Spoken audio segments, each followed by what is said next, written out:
Takeover, and you got your promoter's hat on, pun intended. You got the DAZN hat on. I know you recently put in a purse bid for the Keyshawn Davis, Devin Haney fight. What was the whole thought process behind that? And are you going to be a guy that is like one of the fighters that actually is promoting for real? Because a lot of fighters have these licenses and they say they're promoters, but they're not really promoters. So. They're co-promoting. Yeah. No, we're promoting. We're an official licensed promoter. So yeah, we are looking to host big events and host and promote fights that the fight fans want to see. I believe Takeover Promotions will not be bidding on the Floyd, Schofield, and Body purse bid, just because it's just not the one we want to start with when it comes to Takeover Promotions. Both great fighters, both have the opportunity of a lifetime to become champion. May they do what they do best, give a great showing. But Takeover Promotions will not be purse bidding in this one. You want a bigger fight? I wouldn't say they're not a big fight. I just say that you want a bigger fight as a promoter. But yeah, as a promoter, it's the first one. I think we just would like different marquee name under it. That's all. Okay. Yeah.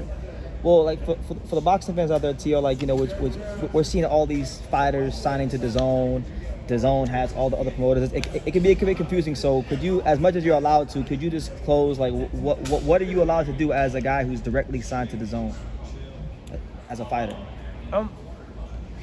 I think have more negotiations and inputs into things, right? Right now, the lead promoter for this fight is GTV Promotions, which is PBC. They'll be the lead promoters associated with Takeover Promotions. But all in consideration that Takeover Promotions also has the right and has to say on how things should proceed, right?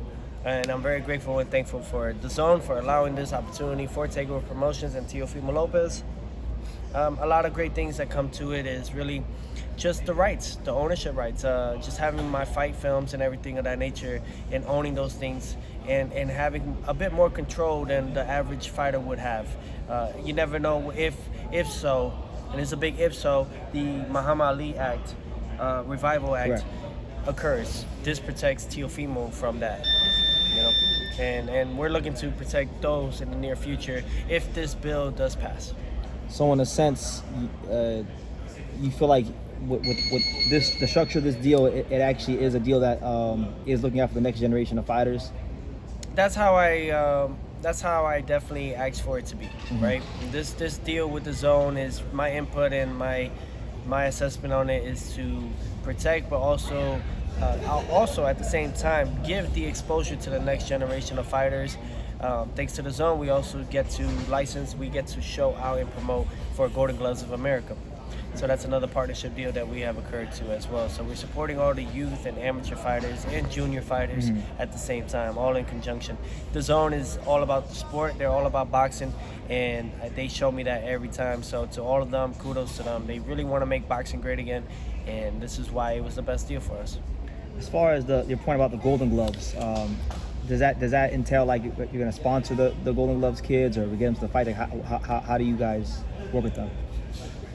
Might do a docu-series. We may really get down to it and see, so people get to know these young champions that are coming up, get to see the champions that are possibly going to run for the gold medal for Team USA, in the Olympics in 2028. Have to really interact with them. We might even show a bit of just inside the hut of how intense it really is for a lot of families and parents that are actually putting in the hard work and money and time on their kids to pursue their dreams in the sport of boxing. Yeah. Do you have any memories of I guess maybe the difficulties of funding your amateur boxing career? Absolutely. Yeah. Yeah. My father and my mother, they were working overtime, double jobs, and everything of that nature just to give myself at least the opportunity to go out there in tournaments. But you got to the point, thanks to the PALs, the police athletic leagues are very important in boxing overall or just in sports. And it's great for the communities. So we ended up crossing over to Davy Powell. Right. And I think by 11, 12 years old is when my father really thought of, okay, let's go to Davy Powell and maybe they'll help us get to the point where we need to get to, which is the national, the regionals, the nationals, the tournaments that are very costly. It takes $2,000-$3,000 every time, and that could be just for a week. Yeah, it's just a lot of money back then, and it still is today. So that really crossed over. And because of that, I think that just resonated with me to want to give that back too, because I know how hard it is and the struggle. Some don't have that opportunity. Some don't even have the PALs around their towns and city and state that to do that. So I was blessed enough and lucky enough, I'll say, to be able to have those opportunities. And a lot of kids don't get a chance to really showcase their talent, and they probably either get into trouble or go do something else in their life. So. And I think it's hard. It's very hard. It's hard for anyone that doesn't have that motivation or that feeling of knowing it, right? So, or seeing that vision come to light. All you see is like pretty much darkness and like it not happening for you, that you may take that road. Yeah. And I think the best thing we can do is now start giving them their own light and showing them the exposure from a major company and corporate like DAZN, right?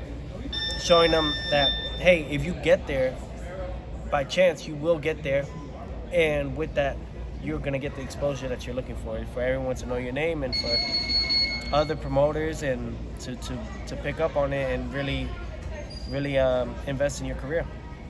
And that could be a thing that actually helps strengthen the American Amateur program, because the American Amateur program doesn't really get the investment, which is also a big reason why we have won a gold medal in 20-something odd years. So yeah, so I think now there needs to be some sort of change. There's a fun fact is that there's over 20 million amateur fighters registered in the sport of boxing all around the world, globally.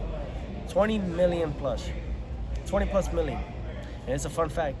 And there's only roughly over 20,000 professional fighters registered. And you see the big margin, and so imagine, and they're still trying to make it out. And that's all around the world. And I think that we're missing a huge opportunity. It's like trying to discover the ocean, right? We have even just yet to touch the surface on that. So we need to really focus. And I explained this to DAZN, and they're all about that movement, and I'm so happy for it.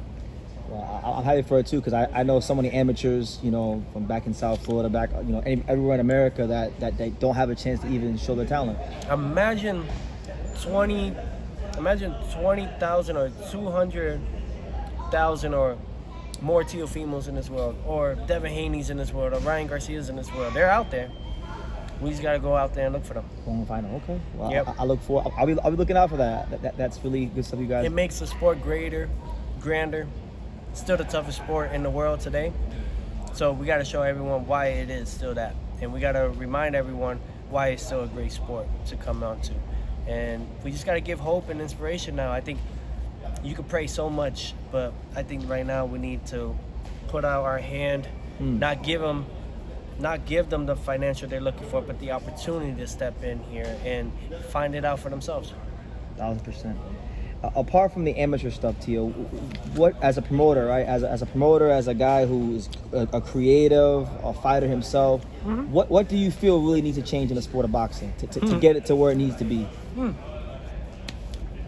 We need a reboot. Me, personally, we need guys to come out of their shell.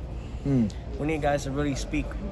And we need corporate companies and all these investors to kind of allow us to do it. Don't shut us down.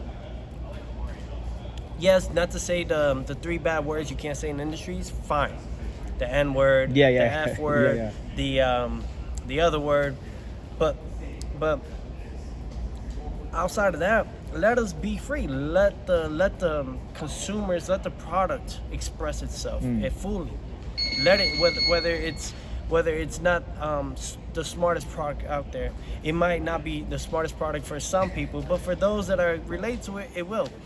We need outside revenue. We need outside people to come in now more than ever. And the only way is by letting these fighters understand the value of what it is that they're getting invested on. Why are DAZN and let's say the League of Zuffa and all these other promoters investing on these fighters? They need to understand why. Not because they can fight, because maybe they're doing something that is just right. They're selling things. Another thing is, I love what DAZN is doing, Saturday Fight Night. It's a great move. we're getting fights almost every Saturday now on the DAZN. It's a lot of work, but then at the same time, we need just those that we need more sparks in this world. We need more fighters that are gonna spark up the world.